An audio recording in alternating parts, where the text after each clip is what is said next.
Friends, आज हम एक बहुत इम्पॉर्टेंट क्वेश्चन डिस्कस करेंगे। व्हाट इज़ यार्न और यार्न ट्विस्ट क्या होता है। Define yarn twist. सो अब आप बताएं यार्न क्या होता है। आपने फाइबर्स पढ़ लिए। अब फाइबर्स को जब हम आपस में ट्विस्ट करते हैं, उनको आपस में जोड़ते हैं, तो उनके जुड़ने से जो धागा बनता है, बस वो ही आपकी यार्न है। इसे हम समझ लेते हैं। Yarn is a long continuous length of interlocked fibers suitable for use in production of textiles, sewing, knitting, weaving and rope making। मतलब कि आपके जो फाइबर्स हैं उनकी एक कंटिन्यूस लेंथ, जिसको कि हम किसी भी टेक्सटाइल प्रोडक्ट की मैन्युफैक्चरिंग में इस्तेमाल कर सकें, हम उसे सिलाई के लिए इस्तेमाल करें, निटेड फैब्रिक के फॉर्मेशन में या फिर वीविंग में या फिर किसी भी तरह की रस्सी बनाने में इस्तेमाल कर सकें। सो जो यार्न्स होती हैं वो किसी भी चीज़ से बन सकती हैं, जो कि सिंथेटिक फाइबर्स या फिर आपके नेचुरल फाइबर, इनमें से कोई भी चीज़ या फिर इन दोनों का आपस में मिश्रण, जिसको कि आप ब्लेंड बोलते हो। सो जो यार्न्स होती हैं या सिंथेटिक फाइबर्स की बनेगी या नेचुरल फाइबर्स की बनेगी या फिर ब्लेंडेड फाइबर्स की भी यार्न्स बनती हैं। जो यार्न्स होती हैं ना, वो जो बहुत ही थिन यार्न्स होती हैं उनको हम बोलते हैं threads. Yarns are made up of any number of plies, each ply being a single thread। मतलब कि सिंगल जो थ्रेड होता है उसको हम आपस में जब जोड़ देते हैं तो वो उनको ट्विस्ट कर देते हैं, तो उनको प्लाई बोलते हैं। मतलब कि these threads are twisted, मतलब plied together to make the final yarn। The characteristics of spun yarn depend in part on the amount of twist given to the fibers during spinning। अब होता ये है, आप इसमें एक सिंपल एग्जांपल लीजिए कि आपके पास घर में कॉटन होता है। जब आप कॉटन का एक टुकड़ा लेकर उसको अपने दोनों हाथों में घुमाते हैं, मतलब कि ट्विस्ट करते हैं, तो इसका एक लंबा सा धागा सा आपकी यार्न टाइप बन जाती है।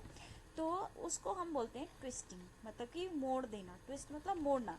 तो जब आप उनको आपस में मोड़ते हो तो आपका एक धागा बन जाता है। तो वो तो आप हाथ से कर रहे हो तो इतना बढ़िया नहीं बनता है, लेकिन एक मशीन्स होती हैं जिनके हेल्प से, जिनको हम स्पिनिंग मशीन्स कहते हैं, तो उसमें क्या होता है कि आपके जितने भी फाइबर्स होते हैं उनको आपस में ट्विस्ट करके यार्न में कन्वर्ट किया जाता है।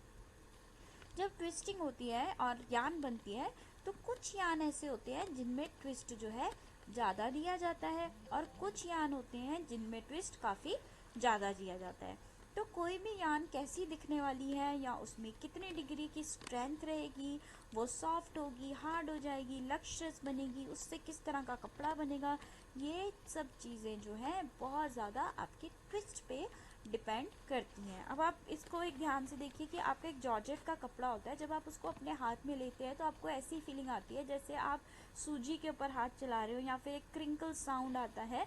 सो दैट मीन्स कि उसकी जो यार्न है उसमें बहुत ज़्यादा ट्विस्ट दिया गया है। दैट वाइज आपको वो फैब्रिक उस तरह से हाथ में महसूस होता है। So yarns are also classified by their number of parts. तो उसमें कितने पार्ट्स हैं। अब आप इसमें ये नहीं है कि एक धागे के अलग अलग पार्ट्स हैं, ऐसी कोई बात नहीं है। इसमें ये होता है कि कितने धागों को आपने आपस में जोड़ रखा है धागा बनाने के लिए।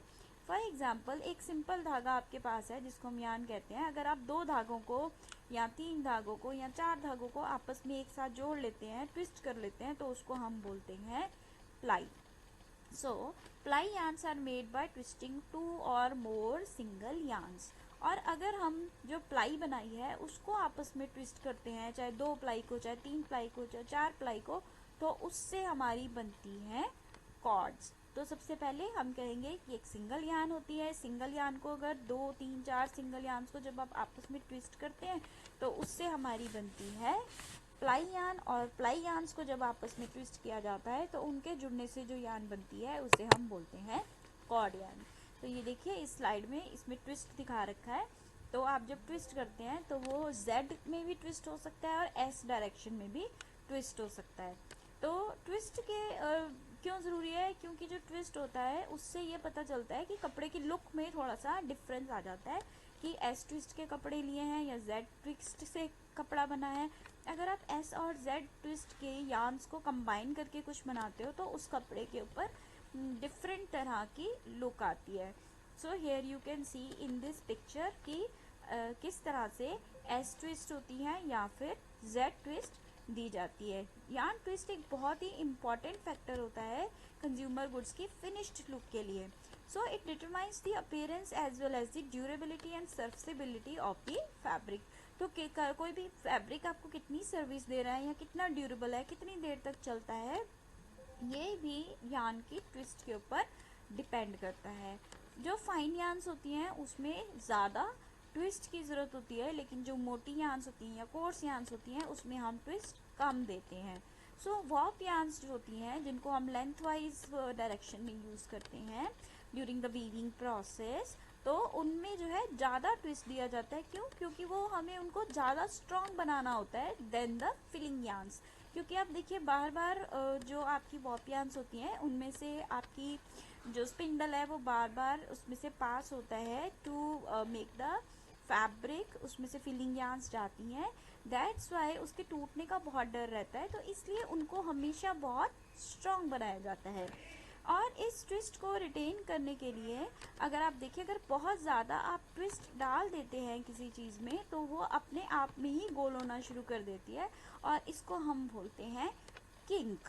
जो एक यान को अगर हम यू शेप में लटका दें तो वो एक यान दूसरी यान पर अगर लिपट जाती है तो उसको हम किंक कहते हैं।